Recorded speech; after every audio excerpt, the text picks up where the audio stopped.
শুভ সন্ধ্যা। শ্রবণ মঙ্গলম শ্রীমদ্ ভাগবতের শেষ অধ্যায়ে আমরা চলে এসেছি, অর্থাৎ অষ্টাদশ অধ্যায়। এবার ভগবান শ্রীকৃষ্ণ অর্জুনকে নানা রকমভাবে বোঝাবার চেষ্টা করছেন, যাতে তার ভেতর থেকে যুদ্ধ না করার ইচ্ছাটা চলে যায়। এবং এবার কি এখানে শিক্ষক আর ছাত্র, শ্রীকৃষ্ণ, ভগবান শ্রীকৃষ্ণকে আমি ধরে নিলাম তিনি শিক্ষক, তিনি জ্ঞানদাতা, জ্ঞানী, আর অর্জুন হচ্ছে ছাত্র। তা এবার অর্জুনের মনে কিছু কিছু প্রশ্ন আসছে। সেই প্রশ্ন, তা অর্জুন বলছেন, হে কেশিনিষূদন, আমি সন্ন্যাস ও ত্যাগের তত্ত্ব আলাদাভাবে জানতে ইচ্ছুক। হ্যাঁ, সন্ন্যাসটা কি আর ত্যাগ করাটাই বা কি? ভগবান তখন বলছেন, পণ্ডিতরা কাম্য কর্মসমূহের ত্যাগকে সন্ন্যাস, এবং মানে পণ্ডিতরা যে কাজগুলো করতে হবে সেই সমস্ত কর্ম তাকে ত্যাগ করে যে সন্ন্যাস, সেটা হলো সন্ন্যাস। আর বিচক্ষণ ব্যক্তিরা সমস্ত কর্মফলকে ত্যাগকে ত্যাগ বলা হয়।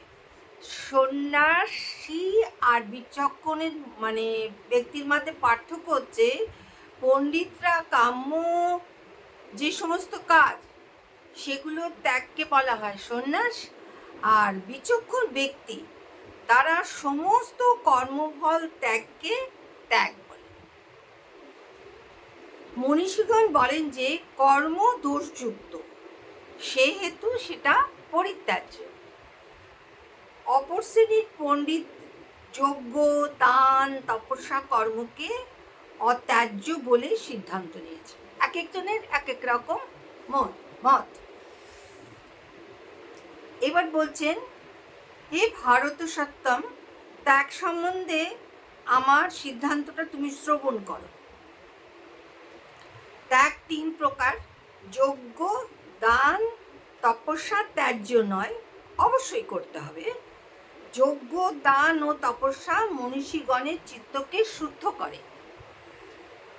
এই সকল কর্ম আসক্তি ও ফল পরিত্যাগ করে কর্তব্যবোধে অনুষ্ঠান করা উচিত। বলছেন যে এই সকল কর্মের আসক্তি এবং তার ফল, এইগুলো পরিত্যাগ করে কর্তব্যবোধে এই অনুষ্ঠানগুলো করা উচিত। এটাই হচ্ছে উত্তম সিদ্ধান্ত। কিন্তু নিত্য কর্ম ত্যাগ অনুচিত। প্রতিনিয়ত যে কর্ম আমরা করি সেগুলো ত্যাগ করলে আমরা কর্মটা কি করে করব? মোহবশত তার ত্যাগ হলে তাকে তামসিক। আজ এটা মনে হলো যে ত্যাগ করতে বলছে, আচ্ছা ত্যাগ করে দিলাম, এটা একটা মোহ। তো সেই বশত কোনো কিছু ত্যাগ করা হলে সেটা হচ্ছে তোমার তামসিক। যিনি নিত্য কর্মকে দুঃখজনক বলে মনে করে দৈহিক ক্লেশের ভয়ে ত্যাগ করেন, তিনি অবশ্যই সেই রাজসিক ত্যাগ করে ত্যাগের ফল লাভ করেন না। হে অর্জুন, আসক্তি ও ফল পরিত্যাগ করে কর্তব্যবোধে যে নিত্যকর্মের অনুষ্ঠান করা হয়, আমার মতে সেই ত্যাগটাই হচ্ছে সাত্বিক। তাহলে কি শেষকালটায় বললেন কি, আমার কোনো আসক্তি থাকবে না এবং যে কাজটা করছি তার ফলের কোনো আশাও থাকবে না। কর্তব্য যেটা আমাকে করতেই হবে, এটা আমার করণীয়, যে নিত্যকর্মের অনুষ্ঠান আমরা করি, সেটাই হচ্ছে ভগবানের মতে সাত্বিক। আজ এই পর্যন্ত থাক। জটিল বিষয় একটু একটু করেই হোক। শ্রী ভগবানকে আমার প্রণাম, আপনাদের সকলকে আমার শুভেচ্ছা।